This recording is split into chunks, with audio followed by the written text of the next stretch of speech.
കേന്ദ്ര സർക്കാർ ഈ സ്വീകരിക്കുന്ന സമീപനത്തിന്റെ കാരണം എന്താകും? ബി.ജെ.പി. ഭരിക്കാത്ത മറ്റു പല സംസ്ഥാനങ്ങൾക്കും ഇങ്ങനെ പക്ഷേ ഈ സമീപനം സ്വീകരിക്കുന്നില്ല, പണം കൊടുക്കുന്നുണ്ട്. കേരളത്തിന്റെ കാര്യത്തിൽ വായ്പാ നിരക്കിന്റെ കാര്യത്തിലായാലും കൊള്ളാം, മറ്റ് ഫണ്ട് അലോക്കേഷൻ അല്ലെങ്കിൽ കേരളത്തിന് പ്രത്യേക സഹായം, ദുരന്ത ഭൂമികയിലെ സഹായം, ഈ കാര്യത്തിലെല്ലാം ഒരു ആർക്ക് നോക്കിയാലും തെറ്റ് എന്ന് തോന്നുന്ന ഒരു പിടുത്തം പിടിക്കുന്നതിന്റെ റീസൺസ് എന്തൊക്കെയാവും?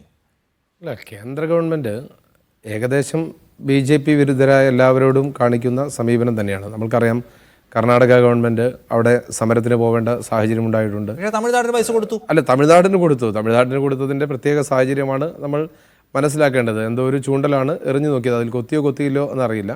കർണാടകയോടും അതുപോലെ തന്നെ ബംഗാളിനോടും സ്ഥിരമായി കാണിച്ചുകൊണ്ടിരിക്കുന്ന സമീപനമാണ് ബി.ജെ.പിയുടെ ഒരു രാഷ്ട്രീയം എപ്പോഴും. കാരണം നമ്മൾക്കൊക്കെ അറിയാവുന്നതുപോലെ ഒരുപാട് ചോരപ്പുഴയുടെ മുകളിലൂടെയാണ് അധികാരത്തിൽ വന്നത്. ഒരു ജനങ്ങളുടെ വേദനയും വികാരവും ഒന്നും ബി.ജെ.പിയുടെ പ്രശ്നമല്ല. അങ്ങനെയാണെങ്കിൽ ഇന്നിപ്പോൾ മണിപ്പൂരിലൊരു പുതിയ മുഖ്യമന്ത്രി ഉണ്ടാവണമല്ലോ. 1,00,000-ലധികം ആളുകൾ ഇപ്പോഴും ദുരിതാശ്വാസ ക്യാമ്പിൽ താമസിക്കുന്ന, 1,00,000 ആളുകൾ നാടുവിട്ടുപോയ, സർക്കാരിൻ്റെ തോക്കുമായി ജനങ്ങളെ കുന്തമുനയിൽ നിർത്തുന്ന ഒരു നാട്ടിൽ ബി.ജെ.പി. എടുത്ത സമീപനം എന്താണ്? പ്രധാനമന്ത്രി ഇന്നിപ്പോൾ അമേരിക്കയിലാണ്.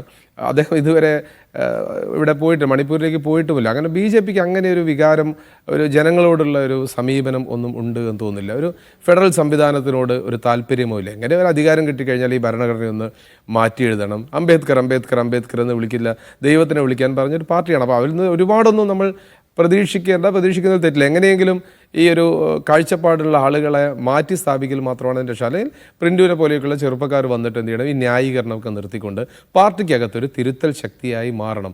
നമ്മൾ പഴയകാല ബി.ജെ.പിക്കാർ കുറച്ചുകൂടി മെച്ചം, ഈ കെ.ജി. മാരാരുടെയോ സി.കെ. പത്മനാഭൻ്റെയോ കാലത്തൊക്കെ ആണെങ്കിൽ കുറച്ചുകൂടി എനിക്ക് തോന്നുന്നു സമീപനത്തിൽ മാറ്റമുണ്ടാകും എന്ന് തോന്നി. പുതിയ കാല ബി.ജെ.പിക്കാരുടെ ഒരു സമീപനം, അവർക്ക് ഒന്നുമല്ല എന്ന തലത്തിലേക്ക്, അല്ലെങ്കിൽ ഒരു സ്റ്റേറ്റിനോടൊരു ഫീലിങ്സും ഒരു സെൻറ്റിമെൻസും ഇല്ല എന്ന രീതിയിലേക്കൊക്കെ മാറുമ്പോൾ, ഇപ്പോൾ തന്നെ കെ സുരേന്ദ്രൻ വന്ന് എത്ര പരിഹാസ രൂപേണയാണ് അദ്ദേഹം സംസാരിച്ചത്. ഞാൻ ചോദിക്കുന്നത്, അദ്ദേഹം അവിടെ മത്സരിച്ചൊരു കാൻഡിഡേറ്റ് അല്ലേ? കഴിഞ്ഞ ലോക്സഭാ തെരഞ്ഞെടുപ്പിന് മത്സരിച്ച് 1,00,000-ലധികം വോട്ടുകൾ വാങ്ങിയൊരു കാൻഡിഡേറ്റ് അല്ലേ? അവിടെ അദ്ദേഹം എത്ര ലാഘവത്തോടു കൂടിയാണ്, ബി.ജെ.പി. ഒരു സംസ്ഥാന അധ്യക്ഷൻ എത്ര ലാഘവത്തോടു കൂടിയാണ് കാര്യങ്ങളെ കാണുന്നത്. നമ്മൾ പൊതുവിഷയം വരുന്ന സമയത്ത് എപ്പോഴും നമ്മൾ രാഷ്ട്രീയത്തിൻ്റെ കണ്ണിലൂടെ, കക്ഷി രാഷ്ട്രീയത്തിൻ്റെ കണ്ണിലൂടെ തന്നെ കാര്യങ്ങളെ കാണേണ്ടതുണ്ട്. നമ്മളൊരു ഒരു സിറ്റിസൺ എന്ന നിലയ്ക്ക്, ഒരു പൗരൻ എന്ന നിലയ്ക്ക് ചില കാര്യങ്ങളെ നമ്മൾ കാണാൻ ശ്രമിക്കണ്ടേ? പാർട്ടിക്കകത്ത് തിരുത്തൽ വേണമെങ്കിൽ തിരുത്താനുള്ള ശ്രമം നടത്തണ്ടേ? അല്ലാതെ ഇവിടെ വന്ന് ഇത് വല്ലാതെ ന്യായീകരിച്ച് നമ്മൾ തരുന്നില്ല, അങ്ങനെ കൊടുക്കുന്നുണ്ട് എന്ന് ഞാൻ നെഞ്ചിൽ കൈവച്ച് പ്രിൻറ്റുവിനോട് ചോദിക്കുക, കേന്ദ്രം ഈ സമീപനം വയനാട് ദുരന്തത്തിനോട് ചെയ്തത് ശരിയാണ് എന്നൊരു കാഴ്ചപ്പാട് താങ്കൾക്കുണ്ടോ?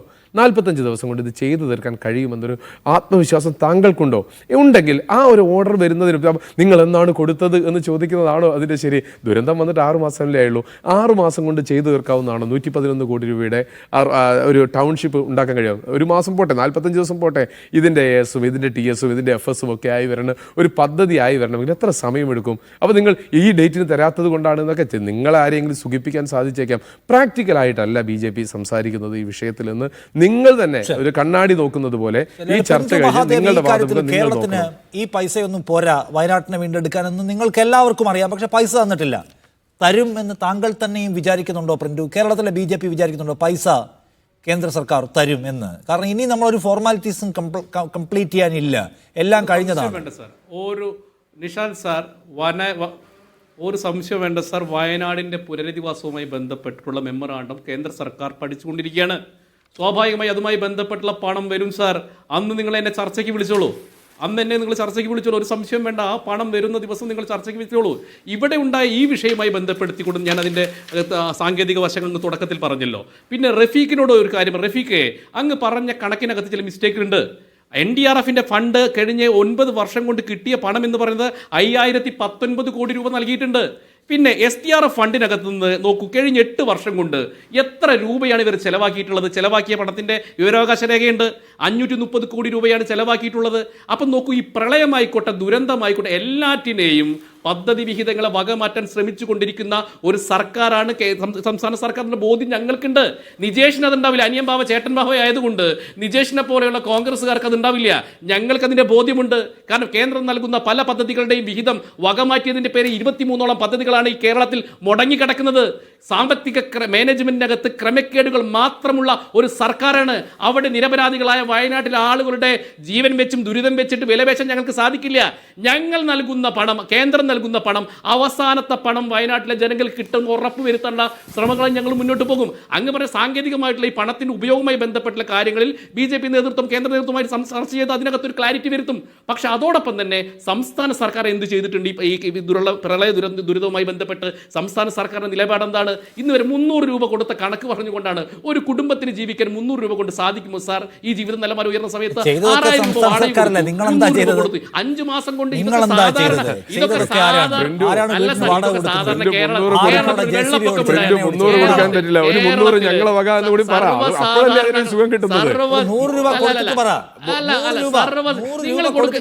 നിങ്ങളെ 718 കോടി രൂപയിൽ അരവിന്ദനെ വിമർശിക്കാം. അല്ല, നിങ്ങൾ ഈ പാനലിൽ നിങ്ങൾ രണ്ടുപേരെയും പോലെ നിജേഷ് അരവിന്ദ് അദ്ദേഹത്തിന് പവറില്ലാത്ത പാർട്ടിയുടെ പ്രതിനിധിയാണ്.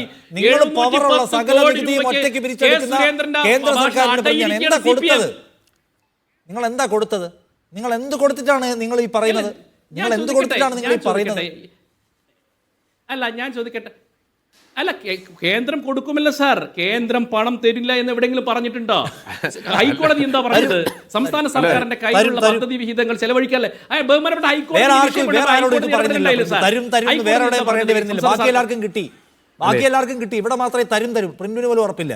അല്ല സാർ, ഞാൻ ചോദിക്കട്ടെ, ഒരു പ്രപ്പോസൽ വെച്ച് കഴിഞ്ഞാൽ മെമ്മോറണ്ടം വെച്ച് ബാക്കി എല്ലാവർക്കും പ്രപ്പോസൽ വേണ്ടി വന്നില്ല. ബാക്കി എല്ലാവർക്കും പ്രപ്പോസൽ വേണ്ടി വന്നില്ല. അങ്ങനെയാണല്ലോ. തമിഴ്നാടിന് പ്രപ്പോസൽ വേണ്ടി വന്നില്ല. അല്ല, നിങ്ങൾ എപ്പോഴാണ്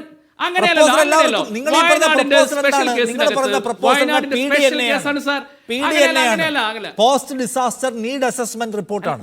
അത് ചാടിക്കേറി വെക്കാൻ പറ്റില്ല. അത് വെക്കുന്നതിന് ഒരുപാട് ഫോർമാലിറ്റീസ് ഉണ്ട്. വലിയ പഠനം വേണ്ടി വരും. അത് കൊടുത്തിട്ട് എത്ര നാൾ കഴിഞ്ഞു? ഇപ്പൊ കൊടുത്തിട്ട് ഇപ്പൊ എത്ര നാൾ കഴിഞ്ഞു? അല്ലാതെ അത് സാർ, ഡിസാസ്റ്റർ മാനേജ്മെന്റുമായി ബന്ധപ്പെട്ട ഈ രാജ്യത്ത് ചില നിയമങ്ങളും സംവിധാനങ്ങളും ചട്ടങ്ങളും ഉണ്ട് സാർ. ബാക്കിയുള്ളവർക്ക് മഹാരാഷ്ട്രക്കില്ല, സിക്കിമിനില്ല, നാഗാലാൻഡില്ല. കേരളത്തിന് മാത്രമേ ഉള്ളൂ.